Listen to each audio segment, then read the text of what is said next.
Ламікон Дермгель обирай, скажи грибку прощавай. Шановні, я Дмитро Тузов, і я сьогодні вранці підміняю, але не заміняю Павла Новікова. Вже зовсім скоро ви знову почуєте голос Паші в ефірі. А я сьогодні хочу сказати, Павле, удачі тобі і твоїм рідним, щоб все було добре. З нами на зв'язку зараз Анатолій Храпчинський, директор з розвитку оборонного підприємства, офіцер повітряних сил в резерві. Пане Анатолію, вітаю вас в ефірі. Вітаю. І я починаю з наступного, дуже перспективного повідомлення про те, що бійці Центру спецоперацій «Альфа» Служби безпеки України вихідними провели комплексну операцію в Криму, під час якої уражено одразу 3 військові кораблі Російської Федерації. Такий вилов серйозний, так? Це великі десантні кораблі «Ямал» та «Азов», ще один військовий корабель не встановленого поки що типу, і також є дані про ймовірне враження протидиверсійного катеру проєкту 21980 «Грачонок». Окрім того, безпілотники «Альфи» пошкодили блок антен комунікаційної системи «Дельфін», РЛС МР-10М1, МИС М1 і резервуари з паливом на нафтобазі Юхторсан. Російські зет-блогери говорять про, якби скаржаться, так, що Чорне море для них втрачене і треба рятувати залишки Чорноморського флоту Російської Федерації. Пане Анатолію, відреагуємо на достатньо масштабний удар по російській воєнній інфраструктурі в окупованому Криму, і наскільки це насправді послаблює позиції того, що зараз вже називають Чорноморською флотилією Російської Федерації. Вам слово. Давайте почнемо з того, що Крим насправді стає доступним для нас для нанесення ударів. Знов таки існує твердження, що хто володіє небом, той і перемагає в війні. Тут відповідно ми не можемо поки що використовувати авіацію для нанесення ударів, але ми робимо якісні операції за рахунок наших безпілотних систем, які вибивають засоби радіолокації, системи протиповітряної оборони раннього попередження, тобто що осліплює безпосередньо російські сили в Криму, і потім виконуємо вже задачі по знищенню іншої флотилії. Тобто Крим стає містом, де будь-яка техніка стає уразливою. Давайте пригадаємо, що це не за рахунок того, що от тільки зараз за рахунок цієї операції, це низка операцій, яка була зроблена свого часу силами оборони України вздовж останніх 2 років, принаймні, де були активно вибивалися і засоби радіолокації, все, що Росія приганяла в Крим, і засоби радіоелектронної боротьби. Тобто ми методично це виносимо. В принципі, це непоганий показник, і насправді це дозволяє нам вже опанувати цю територію і створити певні проблеми щодо, наприклад, аеродромів підскоку, які там знаходяться, і так далі. Тобто Росії дедалі буде складніше працювати з урахуванням тих операцій, які ми проводимо. Ви згадали про, і це, мабуть, перший пункт, що треба вибивати системи протиповітряної оборони ворога, так? Інтенсивність того, як це відбувається, і оцініть, будь ласка, здатність ворога щось посилювати, та? Тобто підтягувати якісь засоби протиповітряної оборони після влучних ударів Сил оборони України по цих об'єктах. Треба надати належне, що росіяни стягують туди все ж таки класичні системи протиповітряної оборони. Давайте згадаємо С-400, там намагалися розгортати С-500, додаткові радари до цих систем. Але на відміну від території Російської Федерації, якщо ми кажемо про окупований Крим, то тут вони насправді підтягують класичні системи протиповітряної оборони, на відміну від того, коли на території Російської Федерації ми бачимо вже вантажні машини з ракетами класу повітря-повітря. Тобто вони намагаються шукати рішення і заповнювати ту нишу, яка відсутня. Тому, в принципі, якщо казати про то тут насправді знищуються класично якісні системи протиповітряної оборони, але при цьому дедалі менше стає можливості їх замінювати, тому що є колосальна проблема. Давайте згадаємо, що індійське контрактне постачання системи С-400 призупинено, тому що Росії самі ці системи потрібні. Знов таки вибиття нами таких заводів, як Кремній ЄЛ, наприклад, суттєво впливає на можливості компонентної бази, і це збільшує в часі можливості постачання певних продуктів. Тому, в принципі, я би казав би про те, що навіть дії наші в Криму є запорукою успіху того, що ми робимо безпосередньо по території Російської Федерації, тому що давайте пригадаємо 3 основних правила: це знищення підприємств, що виготовлюють вибухівку, тверде паливо, хімпромисловість. Друге – це знищення безпосередньо вже компонентної бази, радіоелектроніки, знов таки можна проводити Кремній ЄЛ. І останнє – це знищення безпосередньо вже підприємств, які займаються фінальною зборкою. Давайте згадаємо Воткінський завод.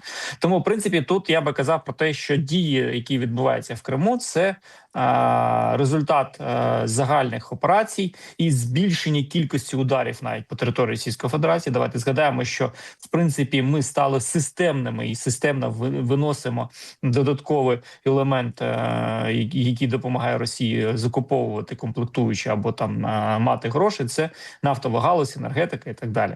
Тому, в принципі, тут я би казав би про нашу системність, яка зараз суттєво впливає на спроможності росіян. Але ж знов таки хочу вкотре наголосити про активну потребу щодо збільшення наших можливостей щодо ударів на відстанях middle strike, тобто це 300 кілометрів, кіл-зона і 300 кілометрів, які нам потрібно нарощувати, тому що саме в цій зоні знаходиться найчастіше для нас рішення – це постійне просування піхоти. Зрозуміло, що якісна робота сил безпілотних систем і інших підрозділів за рахунок там знищення піхоти FPV-дронами – це ефективне рішення, але все одно треба казати про логістику, треба казати про склади з озброєнням, треба казати про аеродроми підскоку, які знаходяться на території Російської Федерації, треба казати про пускові установки для шахедів, для іскандерів і так далі. Для тих же самих перероблених С-300, С-400, які ворог використовує в якості балістичних ракет. Тому тут треба казати про збільшення саме ударів на middle strike і збільшення можливості. Тобто, якщо ми кажемо про обсяги виробництва, наприклад, Deep Strike дронів, то ми бачимо результати. Там Ленінградська область, Таганрог і так далі. То виноситься активно. Але при цьому треба казати про те, що 300-кілометрова зона залишається ще відкритою і не виконується така кількість задач, яка би призвела би до меншого тиску вже на лінії боєзіткнення. Слухаю я вас, пане Анатолію, і уявляю собі масштаб роботи. Наскільки багато об'єктів, які потрібно знищувати як на окупованих Росією територіях, так, власне, і на території Російської Федерації. У нас є повідомлення від сил безпілотних систем, які збили шахед дроном-перехоплювачем із надводної платформи. Дивізіон безпілотних надводних комплексів у складі 412-ї бригади Немезіс сил безпілотних систем здійснив результативне перехоплення ударного дрону типу шахед дроном-перехоплювачем, запущеним з безпілотної надводної платформи. Пане Анатолію, відомо, що росіяни обстрілюють Україну, запускаючи багато дронів з території окупованого Криму. Це означає, що їх, звісно, варто збивати ще над акваторією Чорного моря, що вже і сталося. Прецедент створено, тобто починаємо нову, як би так сказати, добу протидії російським шахедам.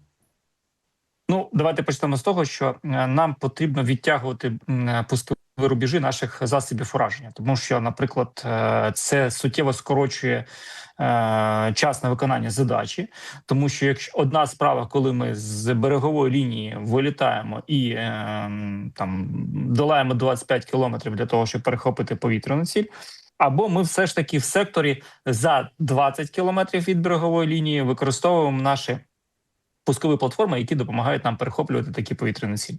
Тому, в принципі, тут треба казати про те, що такий інструмент може бути використаний і на суходолі за рахунок розташування систем пускових установок, тобто ми класична система протиповітряної оборони, засіб детекції, радіолокації, центр прийняття рішення і безпосередньо вже пускові установки, які знаходяться на різних відстанях з розумінням, де вони знаходяться, і відповідно оператор такої системи протиповітряної оборони приймає рішення, з якого сектору йому запускати, наприклад, дрон-перехоплювач для того, щоб відпрацювати швидше. І уявляємо собі, що це означає для пілотів, поки що пілотів, тому що ми поки що не використовуємо режим автоматичного перехоплення, коли дрон самостійно виконує цю задачу. Тому тут треба казати про те, що, наприклад, така надводна пускова установка за менший час може знищити більше повітряних цілей, які знаходяться в тому секторі, поки вони долають, наприклад, там відстань в 5 кілометрів.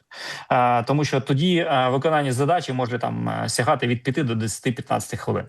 І відповідно таких платформ повинно бути більше, таких рішень повинно бути більше. Але при цьому треба ж таки, я вкотре буду наголошувати про автоматизацію цих процесів. Тобто, коли не пілот сидить за пультом дрона-перехоплювача, а сидить оператор, який лише контролює задачу, як виконує дрон-перехоплювач задачі. Знову таки треба казати про низку можливості цих дронів-перехоплювачів, які будуть наводитися за різними типами наведення, для того, щоб спростити задачу, наприклад, в поганих метеоумовах. Тому що погані метеоумови активно використовуються ворогом, більше того, використовуються хмари активно ворогом для того, щоб бути непомітним, заходити в хмари і бути непомітним, щоб наші дрони-перехоплювачі втрачали їх. Тому тут ще дуже багато роботи насправді, але ми в цьому напрямку працюємо. Принаймні ті компанії, які зараз займаються активно створенням систем, які допомагають нашим силам оборони перехоплювати ці шахеди. Я зрозумів. Тобто ворог часто використовує і русло рік, і те, про що ви зараз говорите, він використовує, наприклад, русло Дніпра чи якогось водосховища, а там бац, і працюють надводні платформи. Пане Анатолію, коли ви говорите про автоматизацію наших систем ППО, це про штучний інтелект? Я би не називав це штучним інтелектом, я би називав це набір алгоритмів, тому що, в принципі, це як і класична система протиповітряної оборони, де радар відслідковує ціль, супроводжує її і надає точні координати для засобу перехоплення. Саме за рахунок якісного обчислюваного і якісного балістичного калькулятора можна казати про успіх такої роботи. Це дороговартісна платформа, це набагато дорожче буде, ніж просто використовувати пілота, але ж таки ефективність в рази збільшується. Знов таки давайте казати про потребу, загальну потребу в збільшенні засобів радіолокації, які би якісно допомагали нашим операторам дронів-перехоплювачів мати власну РЛС, яка би допомагала їм наводитися. Тому що ті системи радіолокації, які є, те програмне забезпечення, надає нам можливості умовно ситуаційної обізнаності. В подальшому нашим операторам приходиться летити умовно в сектор і шукати там дрони, які треба знищити. При випадку, коли наші оператори будуть мати свою систему радіолокації, яка буде як стрільбова РЛС наводити безпосередньо на ту ціль, яку потрібно знищити, ефективність збільшиться до 80%. Тому, в принципі, тут треба казати про те, що ми над цим працюємо. Зараз є певні задачі, які стоять перед нами для того, щоб зробити такі рішення. Але ж навтаки, я би не казав про штучний інтелект. Штучний інтелект тут потрібен буде в тому випадку, коли треба буде аналізувати повітряні атаки для того, щоб в подальшому передбачати можливість маневрів або траєкторії польоту цілі і вдосконалювати можливості, які вже ми отримали. Якщо казати про просто виявив, перехопив, то це якісний балістичний калькулятор і набір алгоритмів, які допомагають це вирішувати задачі. Міністр закордонних справ України Андрій Сибіга поінформував, що за даними української розвідки, Російська Федерація найближчим часом перейде до масованих атак України з частотою 7 разів на місяць. Також Андрій Сибіга каже, що у нашій реальності масована атака означає щонайменше 400 безпілотників у поєднанні щонайменше з 20 ракетами. Водночас міністр зазначив, що наразі українська протиповітряна оборона знищує до 90% повітряних об'єктів під час російських атак. Це серйозна частота, пане Анатолію. І зважаючи на те, що часто в уламках російських ракет відзначають, що вони виробництва вже 26-го року, Оцініть, будь ласка, здатність Росії накопичувати достатню ударну кількість, щоб проводити такі масовані атаки з такою частотою, застосовуючи не лише дрони типу «Шахед», які росіяни виробляють в достатній кількості, так, а також і крилаті і балістичні ракети. Що ви скажете? Давайте, мабуть, почнемо з того, що насправді тут питання не в кількості засобів повітряного нападу, які можуть використовувати ворог з частотою до 7 ударів на місяць, а про те, що останні масовані атаки показали, що кількість засобів повітряного нападу не збільшилась, але збільшилась час застосування цих засобів. Тобто повітряні атаки, які тривають 24 години, повітряні атаки, які тривають 36 годин, але при цьому кількість засобів повітряного нападу залишається та сама. Про що це каже? Про те, що ворог намагається навпаки навантажити сили оборони України за рахунок саме розтягування в часі і неочікуваності під час атаки, збираючи розвідувальні дані, розуміючи, де основні системи протиповітряної оборони, де засоби радіолокації, де засоби радіоелектронної боротьби, тому що є інструменти на тих же самих шахедах, які дозволяють виявляти і помічати умовно знов-таки за рахунок межзв'язку, помічати, де саме стоять основні системи радіоелектронної боротьби, де стоять засоби радіолокації, що створює можливість прогнозувати подальше повітряні атаки, обходячи ці ділянки. І тут треба казати про те, що коли збільшується кількість атак, у нас не залишається часу на передислокацію або зміну позицій. Більше того, треба казати про те, що одна справа, коли у нас збільшується час атаки, ми не розуміємо, скільки буде використано засобів повітряного нападу, відповідно, рветься логістика щодо забезпечення, знов-таки, ракетами, засобами ураження певних ділянок, де стоять наші бійці для перехоплення повітряних сил. Тому це більше, мабуть, не про кількість, які будуть застосовувати з боку Російської Федерації, тому що кількість, на мій погляд, буде незмінна, а буде просто змінюватися саме час застосування і розтягування. Давайте пригадаємо, ввечері злетіла стратегічна авіація, вночі застосували балістичні ракети, під ранок пішли шахеди. І все це відбувається в рамках тої кількості, яку застосовує зазвичай ворог під час масованих обстрілів. Але при цьому час загальної атаки, коли з боку ворога відбувалась, вона там збільшилась в часі. І це навантажує, саме навантаження і, так мовити, втома для наших сил оборони. Саме тому я вже понад рік кажу про автоматизацію деяких рішень, які дозволили би нам працювати більш ефективно і незалежно від тої загрози, яка відбувається з боку ворога. Є певні рішення, давайте пригадаємо нещодавні сюжети про приватне ППО, але ж навтаки треба казати про повну автоматизацію, коли не оператор, а коли самостійно засіб ураження приймає рішення щодо повітряної цілі, яка знаходиться в тому чи іншому секторі.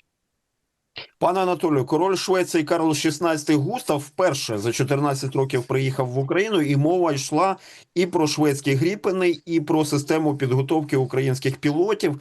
Водночас Володимир Зеленський сказав, що розмороження, розблокування європейського кредиту в 90 мільярдів євро відкриє кошти і на такі сильні речі. Я прошу від вас дуже короткої відповіді, буквально за 30 секунд, щодо того, чи можуть бути використані ці гроші для придбання шведських винищувачів типу Гріпен, їх обслуговування і навчання українських пілотів. Що вам відомо? Вони потрібно використати саме на цю статтю, тому що ми потребуємо якісного посилення нашої авіаційної складової, незважаючи на те, що ми отримали її в 16-й міражі. У кожного літака є свій ресурс. Більше того, треба казати, що Гріпен – це той літак, який більш підходить для наших реалій, можливість використання його з будь-якої ділянки, з коротким часом перезарядки, з заправкою під час включеного двигуна, тобто що дозволяє нам використовувати їх активно для нанесення ударів по ворожій території або для ударів по тимчасово окупованій Україні. Тут треба казати про те, що це той літак, який нам буде потрібно після того, коли ми, активно працюючи засобами ураження на кшталт далекобійних або middle-strike дронів, почнемо вже вибивати залишки російських сил з території України. Але знов-таки треба казати про те, що це не вже завтра, тому що потрібно закупити літаки, потрібно підготувати технічний состав, потрібно підготувати пілотів. Класна машина, і в шведській концепції Гріпен працює з автобанів. Як сідає, так і злітає на бойове завдання. З нами на зв'язку був Анатолій Храпчинський, директор з розвитку оборонного підприємства, офіцер повітряних сил в резерві. А далі, шановні, пропоную послухати звернення президента України, записане напередодні ввечері. Підтримай тих, хто тримає ефір. Одна підписка і незалежна журналістика триває. Долучайтеся до спільноти за посиланням під відео. Радіо НВ. Ми пояснимо все.